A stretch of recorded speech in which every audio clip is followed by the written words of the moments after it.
அஸ்ஸலாமு அலைக்கும் வரஹ்மத்துல்லாஹி வபரகாத்துஹு.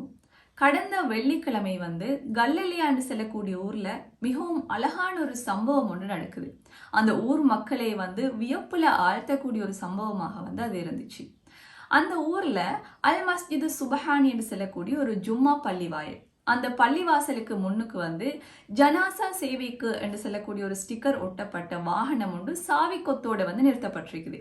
ஸோ மக்கள் பார்க்குறாங்க, இது யாரை நிறுத்தினாங்க, யாரால நிறுத்தப்பட்டிருக்குதுன்னு சொல்லி எந்த ஒரு தகவலுமே இல்லை. ஸோ அன்றைய தினம் ஜும்மா முடிச்சதுக்கு பிறகு அந்த மஸ்ஜிதுடைய நிர்வாக செயலாளர் எழும்பி ஒரு கடிதத்தை வாசிக்கிறாரு. அந்த கடிதத்துல ஜனாசா சேவைக்கு ஸ்டிக்கர் ஒட்டப்பட்ட வாகனம் ஒன்று சாவிக்கத்தோட நிறுத்தப்பட்டிருக்குது அப்படின்ற விஷயமும், அதற்கான எல்லா ஆவணங்களுமே தபால் மூலம் அனுப்பி வைக்கப்பட்டிருக்குது அப்படின்ற விஷயத்தையுமே மென்ஷன் பண்ணிருக்கிறாங்க. அதோட இது வக்ஃப் செய்யப்பட்டது, பொது சொத்தாக அவங்க தர்மம் செஞ்சிருக்கிறாங்க அப்படின்ற விஷயத்தையும் அவங்க மென்ஷன் பண்ணிருக்கிறாங்க.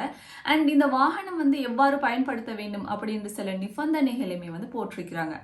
அதுக்கு பின்னால இந்த கடிதம் யாரிடமிருந்து வந்தது, இதனுடைய உரிமையாளர் யார் அப்படின்ற எந்த ஒரு விஷயமுமே அதுல மென்ஷன் பண்ணப்பட்டில்ல. ஸோ இதை பார்த்தீங்கன்னு சொன்னால் இந்த உலகத்துல பேர், புகழ், பாராட்டு இது எல்லாமே எதிர்பார்த்து இருக்கக்கூடிய இந்த காலகட்டத்துல இவங்க செஞ்ச இந்த ஒரு விஷயம் ஒரு சிறந்த படிப்பினையாக இருக்குது. உண்மையிலே எவ்வளோ பெரிய ஒரு விஷயம் ஒன்று செஞ்சிருக்கிறாங்க. அதை செஞ்சுட்டு அவங்க இதை யாருமே தெரியக்கூடாது அப்படின்ட்டு நினைச்சிருக்கிறாங்க. ஸோ அது ஒரு அழகான தர்மம். உண்மையிலே இது நமக்கான ஒரு படிப்பினை மட்டுமல்லாது ஒரு அழகான தர்மம் என்றது சிறந்த ஒரு முன்னுதாரணமும் கூட. நம்ம வலது கையால கொடுக்கக்கூடிய ஒரு விஷயம் நம்ம இடது கைக்கு கூட தெரியக்கூடாது. அப்படியான ஒரு தர்மமாகத்தான் இது இருக்குது. நபிகள் நாயகம் ஸல்லல்லாஹு அலைஹி வஸல்லம் அவர்கள் நமக்கு அதிகம் தர்மம் கொடுக்கும்படி, தர்மம் செய்யும்படி வலியுறுத்திருக்கிறாங்க. அது மட்டும் இல்லாம தர்மம் என்றது நமக்கு எண்ணிலடங்காத நன்மைகளை ஈட்டி தரக்கூடியதாகவும் இருக்கின்றது.